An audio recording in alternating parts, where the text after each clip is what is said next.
Strowman may very well be going to AEW, or at least that was the talk of the town recently, because Mark Henry went on TMZ Sports and said, hey, I'd love it if Braun Strowman was in All Elite Wrestling, and then the internet pushed the meltdown button and nobody could handle it. I mean, one guy said, if Braun Strowman gets signed to AEW, I will never watch again. I don't want to be that guy, but if that thought did enter your brain, I think you're taking things just a little bit too far. You should always give somebody a chance though, no matter what you thought of them beforehand, and also look at all of AEW's hires so far. I think by and large they have done a tremendous job. And then yeah, people go, but what about Miro? Okay, so the first few months were a little bit, oh, let's wait and see what happens. But now I think he is the greatest professional wrestler on the planet. And if you're going to get to that point, well, you must have done something right. You can't judge someone after 3 weeks of TV, so let's just say this deal does get done. How do you debut Braun Strowman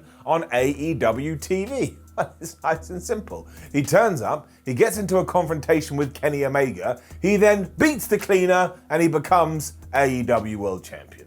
That's it as far as I'm concerned. I'm gonna walk off, it's the end of the video. I'm gonna ruin all the green screening because it's a weird framing, but I'm not gonna waste my time. That's what you do. I'm only kidding, but that one guy, he just got so mad.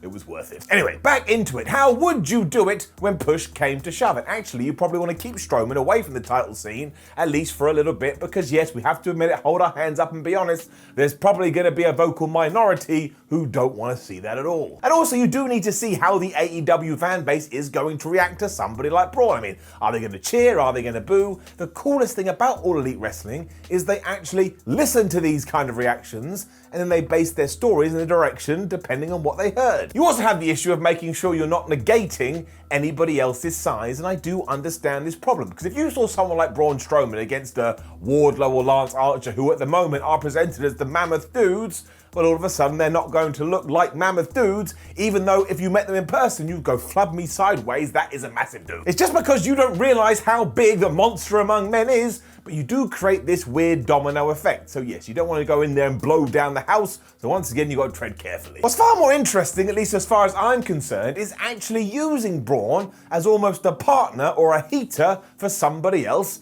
and I haven't heard anybody else think of him this way, so I'm going to claim it as my own, probably because it's a terrible idea. Because given the last few weeks, Frankie Kazarian has been doing a pretty good job as the elite hunter. He promised that he would sacrifice all of these guys, given what they did to his longtime friend and tag team partner, Christopher Daniels, but no matter what he is planning to do, eventually he's going to be killed or have his ass kicked, because it's called the numbers game. There's like 78,000 of them and just one Kaz. Given that he is presented as a smart babyface, however, he should act like a smart babyface. I mean, he's got Kenny Omega, he's got Michael Nakazawa, he's got Brandon Cutler, he's got the Young Bucks, he's got Gallows and Anderson. Unless he's gonna walk in there with a gun, I don't see how he survives those odds. I mean, that's 8-on-1, probably 7, because Kenny hasn't been getting involved that much, but he ain't Superman as much as he may want to be.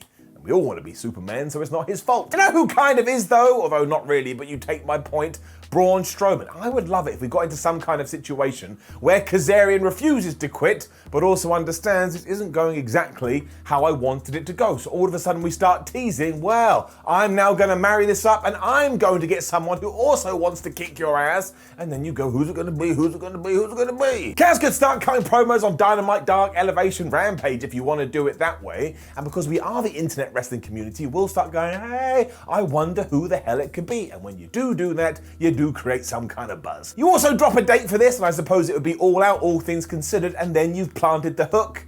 And not that hook, but hell, if you want to get Hook involved too, you certainly could. So we all know that somebody is going to be on his team, but we don't know who it's going to be. And also there are a few other people. You may go, well, maybe it's that guy. So all of a sudden, you have built those foundations. Then let's say at that pay-per-view, Kazarian finds himself on the wrong end of a beating, and all of a sudden you hear, "Rah!" And out comes Braun, and I will tell you this. on that initial hit of his music, because he was a star in WWE, every single person in that building, even if it's only for a few seconds, will cheer him like a damn hero. And he can run through the likes of Cutler, Nakazawa and the Good Brothers before saving his friends, and that actually sets him up for a good while too. I suppose he could just beat Michael and Brandon on TV, but then you start building to the first proper big match, which would of course be Braun and Kazarian taking on Gallows and Anderson. You can also have the one-on-one variations of that too, which will take up a massive chunk of time, and when you do get to the end, survey the situation, see if it's failed or see if it's worked, and who knows,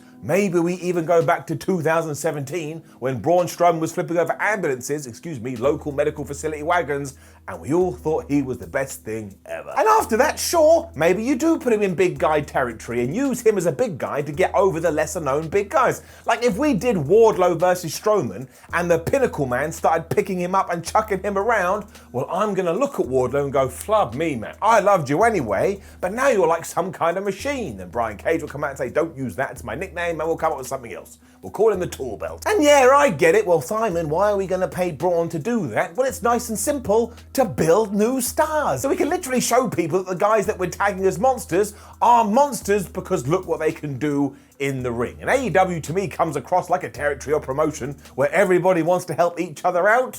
So that's what Braun Strowman should do. I mean, of course I'm gonna pop hard for Wardlow putting Braun Strowman on his shoulders and slamming him down to the canvas. The key is you don't overdo it and you treat it like something special. You also wanna see him face off against Marco Stunt for obvious reasons. And I tell you, now we have got to this point of the video, if you do want to give him a title match at Kenny Omega to kind of have the conclusion of this Elite Hunter storyline, I'm not gonna mind it at all. To me, Kenny is the best wrestler in the world right now who has gone out of his way to say he wants to have as many different matches as he possibly can. And all of a sudden he's going against the monster among men, well, I think that presents a new kind of matchup, and it's kind of an old school one. And also, surely you'd like to see what he'd be able to pull out of Strowman. We never saw anything like that in WWE. It would take my intrigue gland and turn it on. Finally, AEW has always been really good about looking to the past in order to develop their future, and that's basically all wrestling was back in the day. You had some super duper big guy that came and going, oh, I'm a bad guy,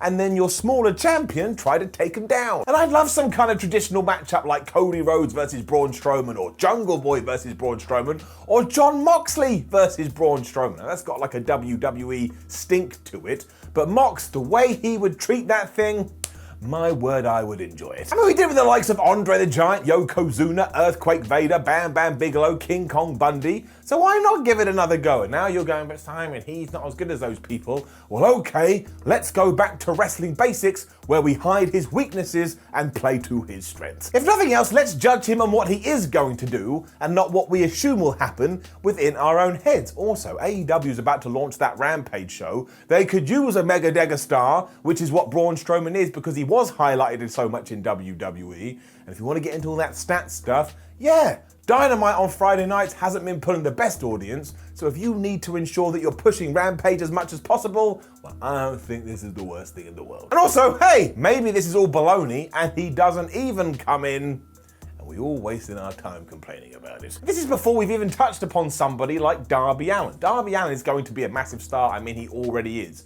And if you could figure out a way to put these two in a program and have Darby actually beat Braun, I mean, that is David versus Goliath, and there's a reason everybody has talked about that for all these years. It's because it's the best and simplest story you could ever tell. I mean, Darby could even get some kind of rock and smack it right into Braun's head. They could go, we've literally ripped that off. I mean, he doesn't have to do that, but it's just something about it that appeals to me. So if it is all going to happen, you can always see the silver lining. Now, don't forget to leave a comment below and let us know what you think about Braun Strowman going to AEW. Give the comments a miss this time. Like the video, share the video, and subscribe. Head over to whatculture.com where you can read articles like this. Make sure you come say hello on social media and give us a follow. And you're already on YouTube if you'd like to watch more wrestling content. I promise we have something for you. My name is Simon from What Culture. Thanks for watching as always. And remember, I'll always look on the positive side of wrestling because it's there to entertain me. And there's real problems in the world. Why make the squared circle one of them? I'll see you soon.